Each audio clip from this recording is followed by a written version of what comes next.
Люди делают детей, чтобы забыться, отвлечься от страха одиночества, безысходности и в конечном счете смерти. Для этого они приводят в этот холодный и жестокий мир новые человеческие существа. Эта картина видится мне фантастически ужасающей. И ведь жертва напрасна. Ничего, по сути, не меняется. Ни страх, ни одиночество не исчезают, а просто отходят на задний план. Они присущи человеческой форме, и изжить их нам не дано. Однако из века в век двуногая ради мнимого избавления бросает в кровавую мясорубку еще одно или два или три таких же беззащитных создания. На муки, которые родитель сам не выдерживает, он обрекает не каких-то там врагов, а детей, своих детей. Казалось бы, самых любимых и близких существ, и им, подобно ему, придется страдать от опустошенности, бессмысленности, никчемности и страха той же смерти. И несчастный потомок в какой-то момент, вероятно, примет то же решение — родить ребенка. То есть уже внука того первого мерзавца, не решив при этом ни одной из терзавших его проблем. И таким образом кумулятивная сумма страдания множится в геометрической прогрессии с приростом населения и с увеличением продолжительности жизни. Наша несчастная планета тонет, захлебываясь в боли и ужасе, задыхается в немых мольбах об избавлении, и при этом некоторым особо одаренным индивидуумам удается настолько себя обманывать, что им кажется, будто они творят благодеяние. Даруют жизнь. Мы зажмуриваемся и улыбаемся. Мы говорим: дети — это счастье, дети — цветы жизни. Мы умиляемся и поздравляем друг друга с явлением на свет нового, заведомо обреченного существа. А какое право мы имеем за них решать, быть им цветами или нет? Кто сказал, что за сомнительное удовольствие стать счастьем чьей-то жизни они готовы расплачиваться грядущим страданием? С чего вы это взяли, если сами не справились? Если не нашли внутри достаточно оправданий для собственного бытия, и вам пришлось, да, я настаиваю, пришлось, вам пришлось рожать, чтобы свалить на них это бремя и взамен черпать силы и смысл жить дальше. Возможно, родителям казалось, что они производят потомство от избытка счастья и любви. Черта с два. Все это ложь. Во-первых, не стоит путать гормональную эйфорию юношеской влюбленности и сексуального влечения со счастьем. А во-вторых, большинство людей становятся родителями в довольно раннем возрасте, еще мало что осмыслив, а потом уже не до того. В этом-то в сущности и дело. Так механизм и работает. Ибо нефиг.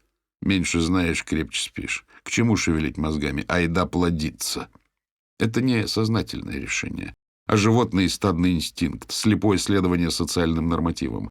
Целостному человеку нет нужды перекладывать ответственность на других, чтобы найти оправдание собственному существованию. Но к чему брать на себя непосильный труд, когда так удобно спрятаться за лицемерной ширмой общественной нравственности? И еще раз, кто сказал, что дети хотят быть цветами жизни? Готовы ли они ценой своих страданий скрасить старость дедушек и бабушек и унавозить останками почву для будущих поколений? Ведь их родители не готовы. И вы не готовы. Мы все не готовы. Просто у нас уже нет выбора. Помимо того, дети — идеальная отмазка для заурядного индивидуума. Помогает создать иллюзию, что ты что-то сделал и чего-то стоишь. Кем бы ты ни был, пусть самым последним ничтожеством, а произвел потомство, и опля, ты отец или мать. Звучит весомо и позволяет отгородиться от собственной никчемности. Тебе причитаются хвала, почет и уважение, да и перед собой легче оправдаться. И потом, оглядываясь назад, можно говорить, что делал все ради детей, жертвовал карьерой, стремлениями, творческими или душевными порывами, которых, возможно, и в помине не было. В общем, дети крайне удобны во многих отношениях, не говоря уж о своекорыстном соображении заблаговременно заручиться опорой в старости, низводящим потомство до уровня тягловой скотины. Но это уже столь невообразимая степень эгоизма, что кружится голова от колоссальной высоты кургана истлевших костей, уходящего фундаментом во мглу истории. Вдумайтесь, сколько кругом людишек, кроме этого папства и мамства, ничего из себя не представляющих. А мы гладим их по головке и приговариваем: молодцы, не из вас, так хоть из ваших детей что-то выйдет. И снова эта извечная, убаюкивающая иллюзия счастливого будущего. На самом деле избежать этой доли невероятно сложно. Это ловушка. Мы назвали ее «инстинкт продолжения рода» и сняли с себя ответственность. Инстинкт, и мы ни при чем. А по сути это слабоумие. Сложно остаться чистым. Одного осознания мало. Это действительно ловушка и прихитро сконструированная. Человек с годами становится более и более одинок. И на горизонте все явственнее маячит финишная прямая. А что может быть хуже смерти? «Одинокая смерть!» — кричат ему отовсюду. Кроме того, если не рожать, на тебя начинает давить социум, друзья и родители, которые так хотят внуков. Человечество со всей многовековой историей, культурой и ценностями смотрит с укором и вопрошает: как же так? Почему ты не произвел потомство? И нет тут ничего странного, ведь адепты моей точки зрения вымирают в первом поколении. Осознал, не продолжил род, и все. Твоя точка зрения гордо умерла вместе с тобой. А выживают малодушные подлецы с гнусной идеологией, из которой, как лопухи из навоза, эти ценности и произрастают. Они смотрят с укором и говорят: как же так? И может показаться, что они правы.